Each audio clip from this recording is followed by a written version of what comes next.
Hello and welcome to A Fit and Able Life. We don't have one of our regular episodes this week because we are bringing you a preview of the next show we're launching, Fit and Able Kids. Our guest for this episode is Nick Trombetta. Nick is not only a great athlete, but he's the son of one of Fit and Able's earliest athletes and one of our first guests on A Fit and Able Life. I'm going to link to Grace Ing's episode so you can see what she has to say about leading a fit and able life. And Nick is certainly a chip off the block because he is completely dedicated to living a very active lifestyle, eating clean, and just completely focused on living well. So, Nick Trombetta. Hi, I'm here with Nick, and we're at the Cary Family YMCA, where a lot of people in Cary come for family fitness. And I've known Nick for quite a while, since he was a little guy. Now he's a very big guy. I know him through his mother, which Grace we interviewed a few months ago. And so, Nick, tell me a little bit about yourself right now and what you're doing right now. Well, right now I'm a freshman at UNC after graduating from Cary Academy, and so I just finished my first semester. I'm on winter break right now, and I'm very into exercise and nutrition. They're both very big parts of my life, and so I guess that's a little bit about me right now. That is Well, I met you when I was coaching your mother in triathlon. I guess I was back in 2000 and 2001, and you were quite young. Very little. Quite young. I vaguely remember, but I was very little. But you were always very active then. Can you tell me a little bit about what sports you did as you were growing up? Well, it started out much different than it is now, although I always played sports. I started out as a baseball player. I did that from like 3rd grade through 8th grade, and so I got very into that. It wasn't necessarily very healthy. I guess it was different. So I guess I was kind of active, but it was a lot of sitting around and just the way the sport is. Right. And so I got very into it, played travel ball.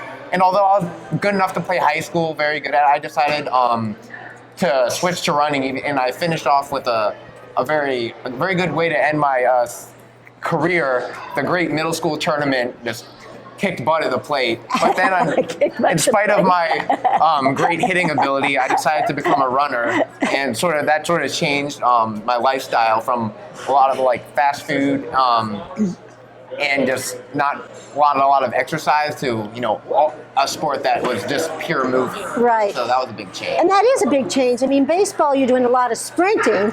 But not necessarily a lot, I would say. If you're lucky, you're doing sprinting. Yeah.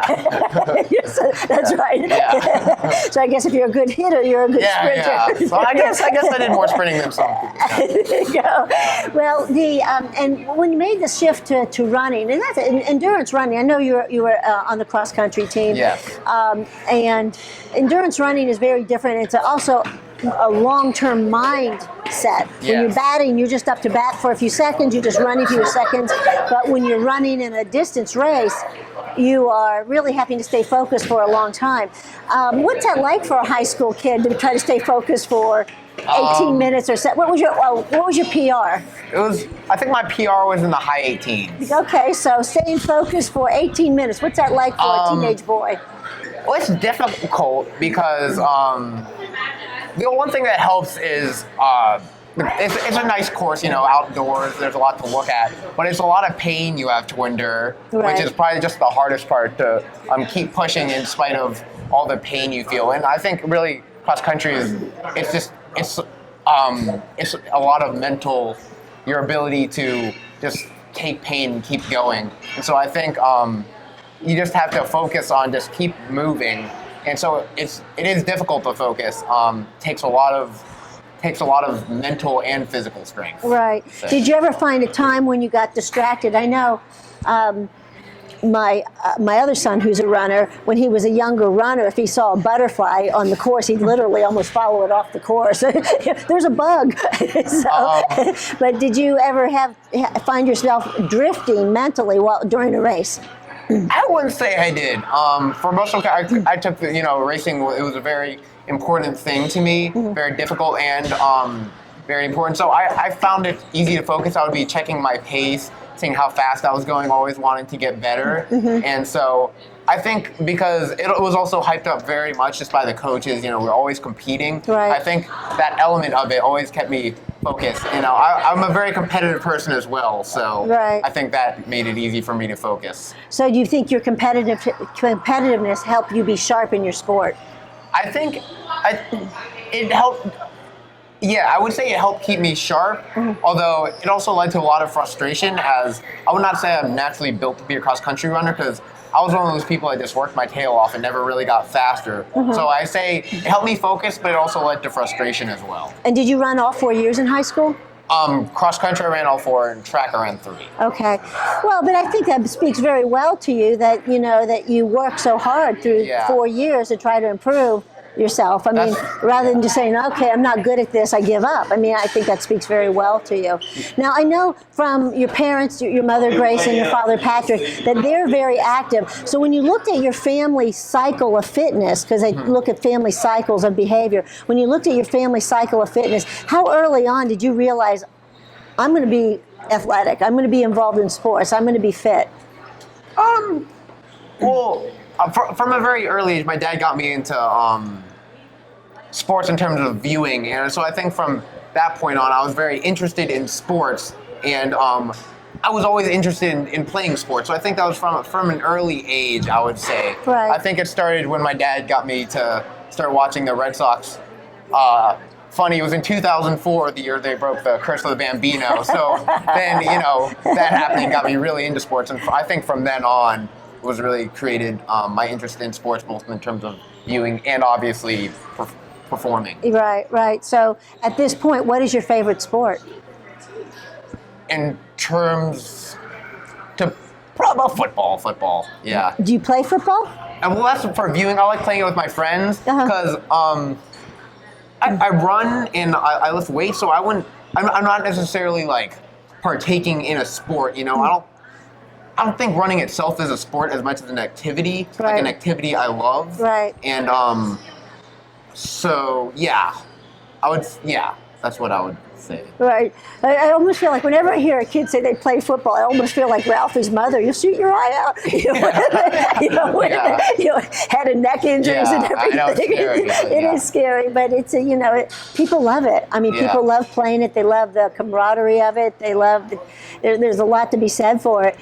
Well, when you got to college now, so in college, what kind of things are you doing? I know UNC has a wide variety of teams as well as, I guess, club teams. Yes, I'm, well, as of right now, I'm sort of just running every day and lifting weights every day on my own. But next semester, I'm aiming to find a club sport to play. Perhaps, I was looking at, one thing I'm looking at is, I'm just looking at a bunch, but stuff like rugby or handball, or something of that nature to start. Did you go see rugby that came to town, the rugby games? No. Oh, God. Yeah, it's a tough sport. It is a tough sport. I mean, it is rough and tumble. I know. So let me ask you, are you going to talk to your mom about doing rugby? Maybe. I don't know how I still feel about that. I think right now, handball might be a more realistic option because, I came to the realization I don't really want to break my bones. Yeah, that's a good realization. Yeah. That's a realization that mothers will say, that's my boy. That's my boy. Yeah. And so you know how to win a mom's heart. Well, now when we talked earlier, you said that you've recently gone vegan, that you have. When did you decide that you were going to make a nutritional change? Well, I think it was after I started reading into it and looking at the environmental impacts as well as the health impacts. So specifically a Plant Pure Nation documentary. And it just, I learned a lot. And then I also remember watching a documentary, Cowspiracy, and so I looked at how much impact is made on the environment from cows, and also how much healthier you can be on a plant-based diet, and so I decided to make a big switch. Okay. All right. Was it difficult for you to do?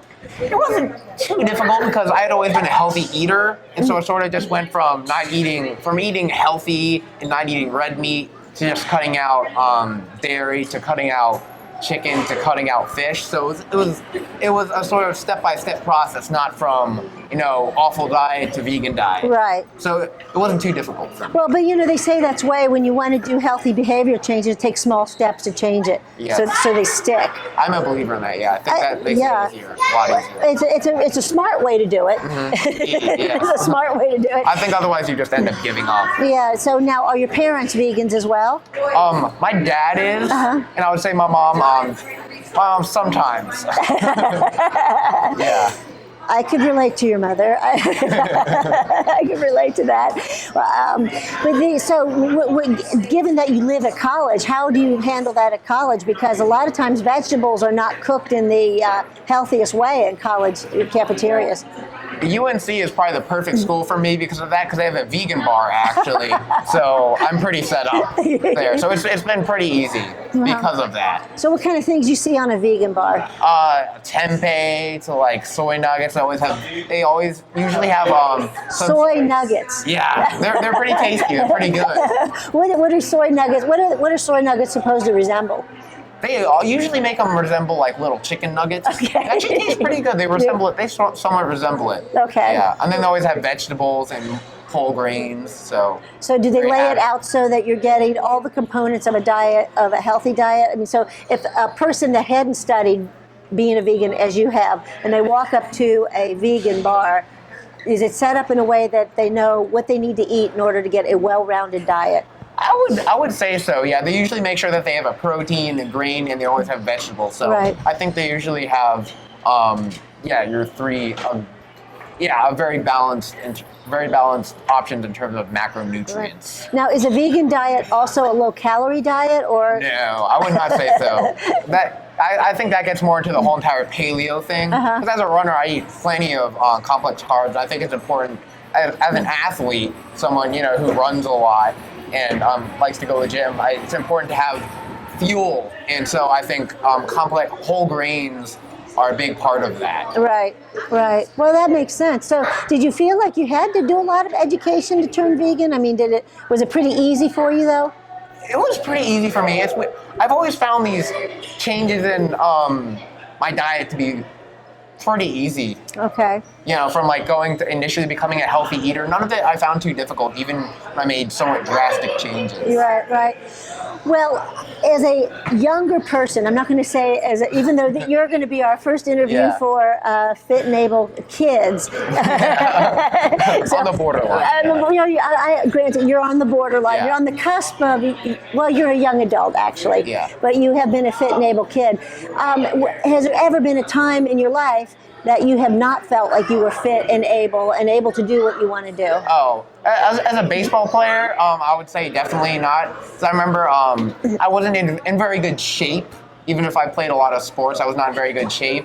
I guess that led to some insecurities about like how I looked. I was a little chunky too, and so I would definitely not qualify myself as a very fit and able person as a baseball player, especially towards the end. Right.